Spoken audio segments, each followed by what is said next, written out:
तर आज खूप दिवसांनी वांगं भरीत करायचं ठरवलं. त्यासाठी बघा कांदा खोबऱ्याचं वाटण करून घेतलेलं, भाजलेल्या कांदा खोबऱ्याचं छानपैकी वाटण करून घेतलं, काळं वाटण करून घेतलं, हळद मीठ हिंग मसाला घेतलेला आहे चवीनुसार, शेंगदाण्याचं कूट आणि वांगी छानपैकी काटेरी घेतलेत. काटेरी वांग्याला चव एकदम मस्त छान म्हणून काटेरी वांगी घेतलेत.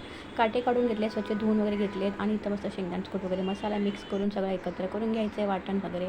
आता इथं मस्त एका वांग्याला 4 कापा करून घेतलेल्या आहेत, मध्ये छान बीट पाडून मस्त की त्याच्यामध्ये हा सगळा मसाला भरून घ्यायचा आहे. टॅमॅटो कोथिंबीर इथं मिक्स करून घेतलेली आहे आणि छानपैकी हा मसाला तयार झालेला आहे. मस्त बघा मस्त इथं कुकरमध्ये मी मस्त की तेल टाकून घेतलं आहे, 2 पळ्या तेल टाकून घेतलेलं आहे आणि छान कांदा खोबऱ्याचं वाटण त्याच्यामध्ये सगळं मिक्स केलेलं वाटण सगळं भरून घ्यायचं आहे मसाला आणि छान आपली साधी सिंपल वांगा भरीत आहे. थोडंसं मस्त वाटणाचं पाणी एकत्र करून टाकायचं आहे.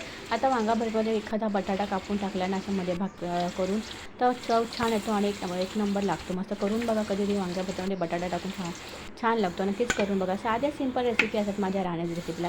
तुम्हाला आवडत असेल तर लाईक शेअर सबस्क्राईब करा. तर हा भाकरीबरोबर चपातीबरोबर कशाबरोबर खाऊ शकता, अगदी गरमागरम भाताबरोबर छान लागतं वांगा भरीत.